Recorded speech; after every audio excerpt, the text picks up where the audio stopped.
Hi everyone, I'm Sarah, the brand strategist and designer behind Ponderstream, and I help creative entrepreneurs transform their businesses into one-of-a-kind brands. And today I'm here to talk about my goal planning process and walk you through a workbook I created to go along with it. So I will be showing how I set, plan, and follow through with goals. And there's some tips and tricks I've learned over the years that I've found really helpful.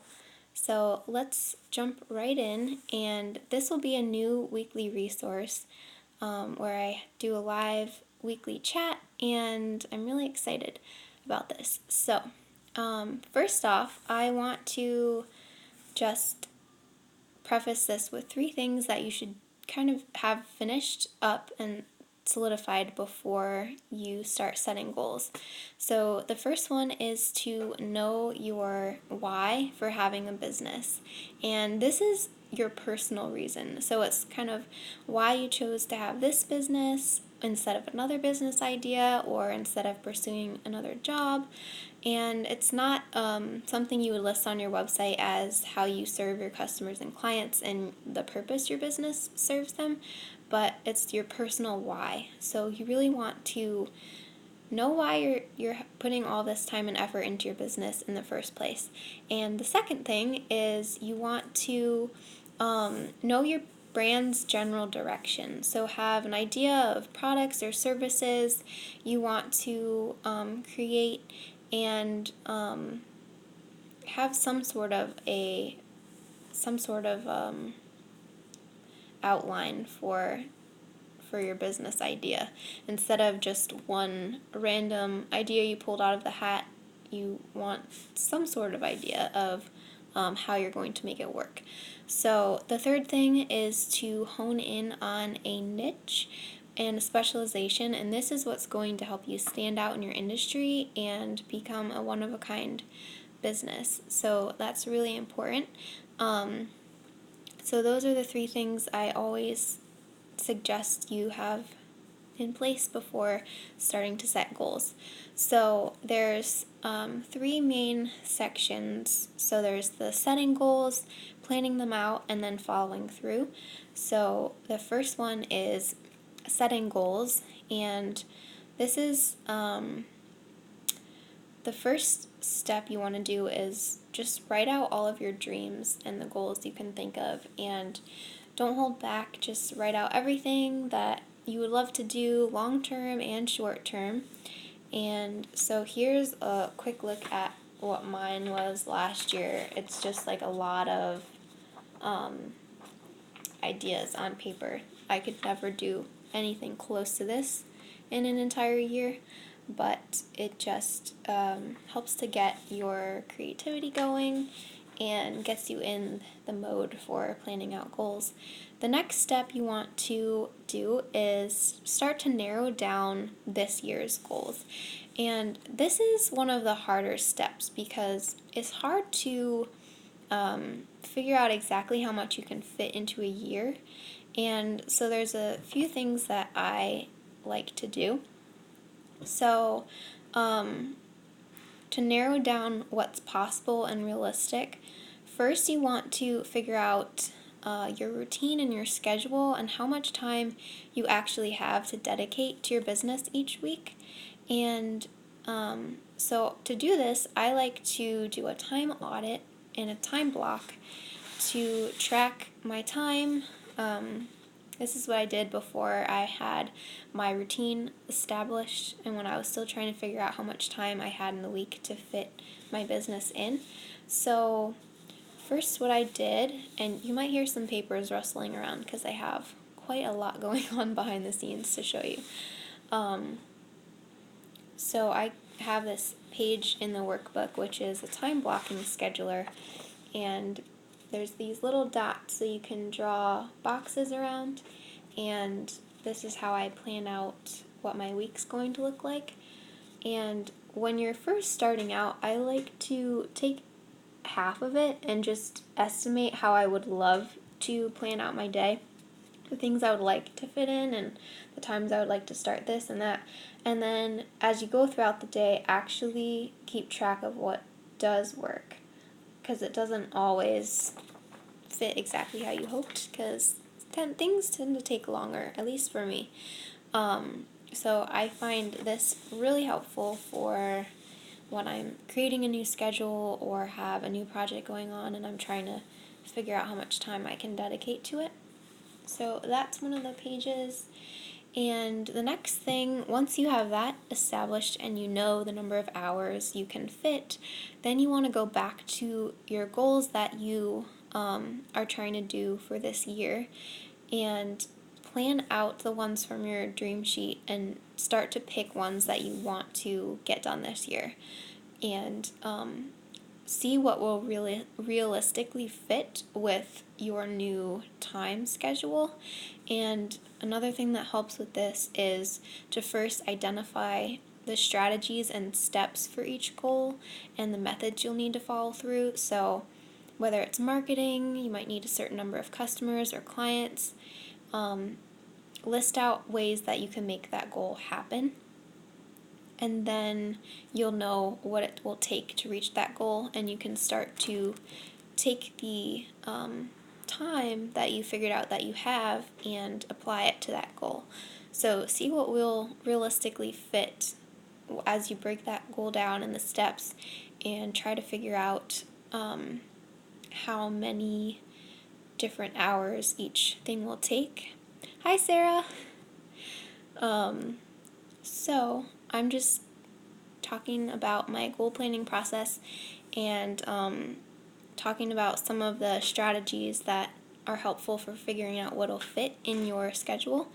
So creating a routine and blocking your time. So there's this page that I designed and it kind of helps with hi.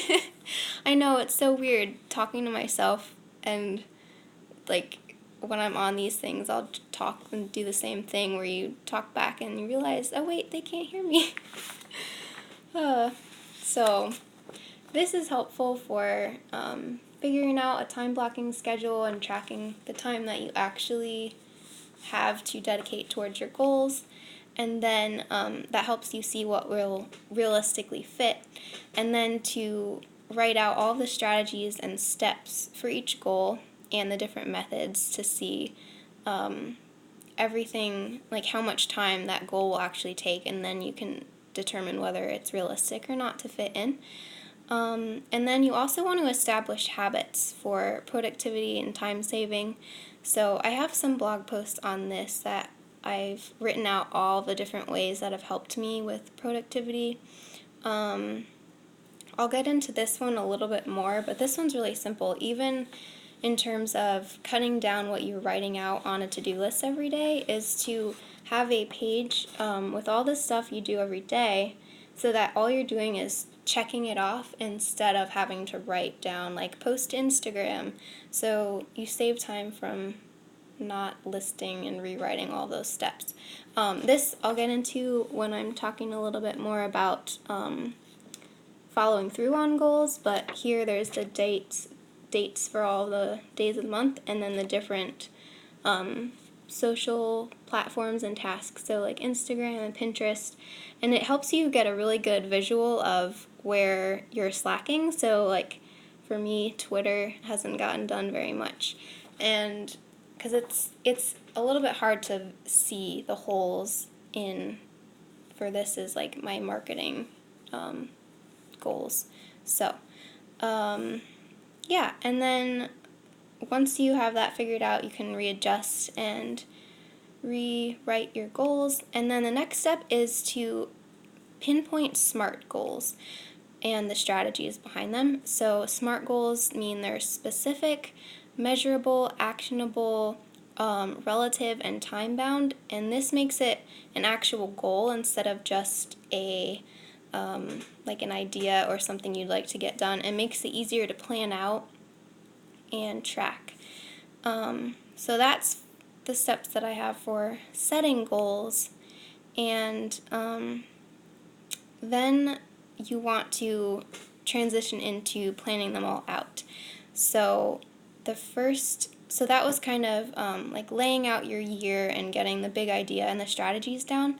And then I start by breaking it down into quarterly milestones for planning stuff out. So there's a page that looks like this, and it's all of the months and then the quarters. And so I will map out like, where do you, oh, in Virginia, in the Richmond area. And I think you're in Virginia as well, right, Sarah? I think there might be a delay on here, so.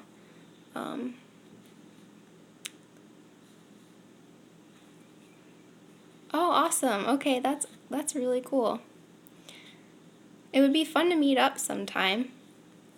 We should like plan some kind of business meetup somewhere around here.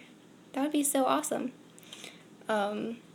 So, yeah, so this, oh, Chesapeake, okay. I've never been there. I've been around there, but it looks really beautiful from everything I've seen near Virginia Beach. Oh, awesome. Okay, we'll do it. Yeah, I'll message you after this and maybe we can, like, start do preliminary planning. No, you're fine. I'm glad. It's nice when people, like, chat in and then I'm not just talking the whole time. So thank you for asking that. So I just write out when there's a launch coming up, or if I have an idea of when I want to have a product or a new resource. So that's for the quarters. And then I start to write down specific things. So like I said earlier, you write down goals and then strategies, and all these pages are in the workbook, so you can kind of, there's sections to fill in like focus points and routines, and that kind of stuff. So then, shuffling, probably have about 20 pages here. So then I move on to the month. So I will just, similar to that, map it out, get a little more specific each month at the very beginning.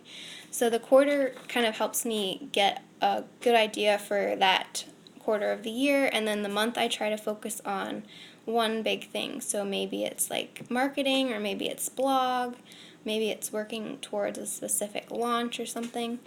And so I get even more specific with strategies and marketing, and I will write out different things like reach out to this number of people or collaborate in this way. And yeah, and then so another monthly view is like this. It's a little bit bigger, more room to write and add notes. So that's something I also like to use. And then this is when I will start to fill in my editorial calendar. So for the month, that's what I use this one for. So I'll write down specific blog post topics and titles, and it might change a little bit. I plug it all into Asana so I can drag it around, but for the most part, I try to stick to this because I'm following through, like writing them out because of the strategies and the goals I have. So I try not to move it around too much because in the moment when I wrote it out, I knew it would work, and then sometimes a blog post can seem a little bit daunting to write, so I'll tend to push it off for another day when really I just need to sit down and knock it out. So it's another reason to have a editorial calendar that's a little bit more difficult to rearrange. Let's see, what else? Okay, then I write out a weekly must-do list. So I take from my calendar for the month and I start writing down all of the action steps that need to happen in order to make this month possible. And I call it a must-do list because if it's a to-do list, it will transfer to the next month if I don't finish it. So when it's a must-do, I'm really careful about what I write on it, and it makes me much more intentional about putting time in the right places to get those things done.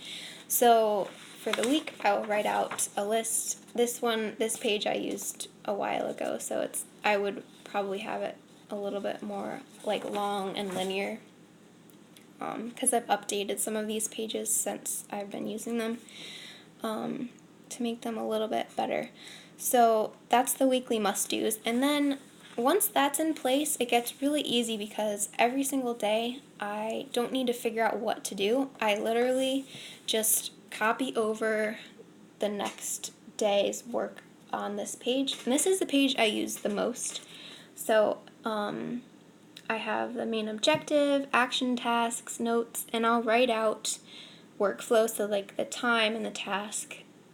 Sometimes I just use this for notes if it's a little bit more straightforward, but this helps me always readjust my routine. If, let's say, I've planned out that I have 3 hours for writing blog posts, which they take a lot longer than that, so I might see that is happening and then, okay, like I really need to block out 5 hours instead. So this is kind of helpful for constantly auditing the time that I'm spending on things. I'm gonna grab a little drink. Okay, so next, okay, so that pretty much covers the planning process. And then next is the follow through. So there's a few tips I have for that and a few things to do. Let me just clear out what I've already used. So I like to plan out my Instagram posts in a month in advance, so all 30 of them. And I sometimes will do stories ahead of time, but as I'm getting more comfortable with it, it's easier to just do it on the fly. So I have this page in the workbook, and it's for planning Instagram, and this breaks it into over 5 days, so it makes it really easy to add into your monthly planning routine. And the nice thing is, when you finish day 1, which is really laying the groundwork for how you're going to use Instagram, how it will benefit your audience or your business, and that sort of thing, talking about your audience. Once you have that finished, all right, thanks Sarah for stopping in. I'll talk to you later. Bye. Then it really just becomes a 4-day process because you already have that foundation established. So I just figured that since you guys are on Instagram, you like Instagram, this might be helpful to include in the workbook. So that's one of the things to help with follow through and for Instagram related things. And then I talked about this already, is the marketing tracker. So you can write down the different marketing platforms you like to use, and for each day of the week you have a row, and then you can check it off, and then as you go through the month you can see maybe you aren't posting to Twitter as often as you should be, like mine for example. And then there's a column for your website and newsletter. I'm a few days behind on all of this too, but it gives you an idea of the different daily tasks. And it doesn't have to be every single day. If you don't post your blog daily, or I don't send out a newsletter daily, you can just write in the dates that you actually use it for. And then there's a little spot for weekly tasks. And then here is for stats. So you can keep track of your different social platforms and your website viewers. And then there's different action steps for your marketing.